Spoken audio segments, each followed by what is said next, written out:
Australia ভিসার জন্য আপনি মেডিকেল করতে চাচ্ছেন, সো কিভাবে আপনি অস্ট্রেলিয়ার ফ্যানেল ফিজিশিয়ানটা আপনি ফাইন্ড আউট করবেন, অর্থাৎ আপনি কোথায় গিয়ে এই মেডিকেল চেক আপটা করতে হবে বা করবেন।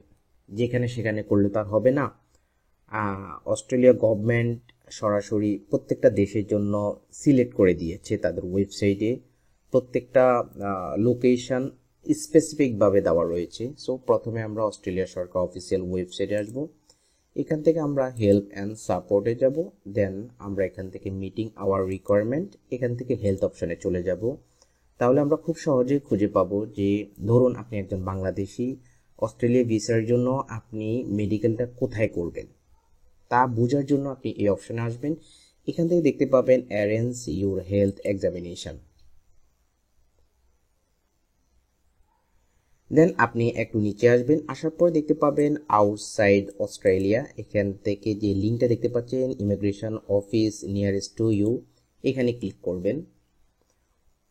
দেন আপনি এই অপশনটা পেয়ে যাবেন লিস্ট অফ লোকেশন, অর্থাৎ আপনি এখন কোন লোকেশন থেকে করতে চাচ্ছেন। যেমন আপনি বাংলাদেশ দিলেন, বাংলাদেশ দিলে বাংলাদেশের কোন কোন লোকেশন থেকে অস্ট্রেলিয়ার মেডিকেলটা করতে হবে তা কিন্তু স্পেসিফিক দেওয়া রয়েছে। এই যে এখানে আমরা যদি নিচেরটা দেখি ফ্যানেল ফিজিশিয়ান, তো এখান থেকে আমরা ডিটেলসে যাব। ডিটেলসে গেলে একদম ডিটেলস পেয়ে যাবেন, যেমন এই মেডিকেল থেকে আমাদেরকে করতে হবে, এটা লোকেশনটা কোথায়, গুলশান, এটার দেখুন কখন থেকে কখন, phone number, email, website, everything রয়েছে। দেন আরেকটা রয়েছে আইএমও, এটা লোকেশনটা গুলশান 1, এটা হচ্ছে গ্রিন ক্রিসেন্ট হেলথ সার্ভিস, লোকেশনটা হচ্ছে ভারিদারা।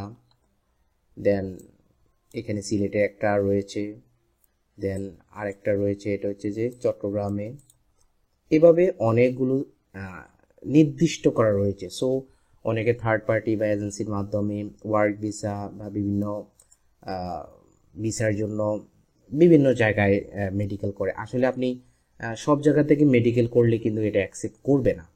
এই নির্দিষ্ট এই লোকেশনগুলো থেকে আপনার মেডিকেলটা করতে হবে, তাহলে তারা এটাকে রিসিভ করবে। যেমন ধরুন আপনি মালয়েশিয়াতে আছেন, সো মালয়েশিয়ার কোন কোন লোকেশন থেকে আপনাকে মেডিকেল করতে হবে তা কিন্তু এখানে দেওয়া রয়েছে। আমরা ডিটেলসে গেলেই দেখতে পাবো সব কিছু। মালয়েশিয়ার জন্য নির্দিষ্ট করা রয়েছে।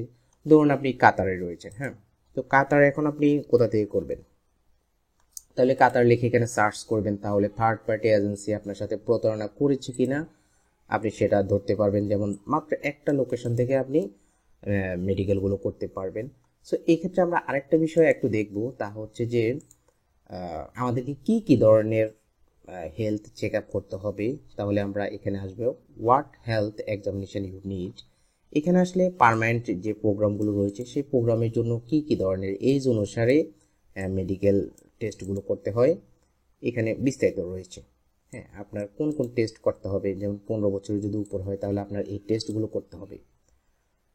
দেন হচ্ছে যে আপনি যদি টেম্পোরারি ভিসার জন্য আবেদন করেন তাহলে সেক্ষেত্রে বয়স অনুযায়ী আপনার মেডিকেল টেস্টগুলো করতে হবে। সো এটা দ্বারা আপনি কিন্তু অনেক প্রতারণার হাত থেকেও কিন্তু সেভ হবেন। অনেকেই আমরা এই মিনিমাম এই লোকেশনগুলো বা কোথা থেকে মেডিকেল করতে হবে বা আমি যেখান থেকে করছি সেটা আসলে অথরাইজ কিনা, এটা অনুমোদিত কিনা, আমরা সেই জিনিসটা জানি না বা খুঁজে বের করতে পারি না, আমরা অনেক সময় প্রতারিত হই। সো এইভাবে কিন্তু আপনি প্যানেল ফিজিশিয়ানটা খুঁজে বের করতে পারেন এবং আপনার ইনফরমেশনগুলো কনফার্ম করতে পারেন।